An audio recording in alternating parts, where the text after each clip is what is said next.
Guys, tumben beberapa hari ini si Fitnepos kagak telepon gua, guys.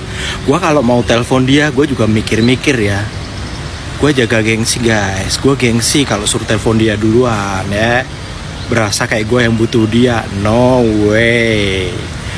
Meskipun gua nunggu-nunggu dia sih, karena gua mau nanya ke dia. Tempo hari, kenapa sih dia kok emosi banget ketika lihat live-nya si Begeng? Soalnya si Begeng ogah-ogahan, guys, waktu live. Ya kita kan tahu ya, secara emang pembelian itu online shopnya si Begeng bener-bener turun drastis, guys. Lah di situ Fitnepos emosi karena si Begeng jadi males gitu loh.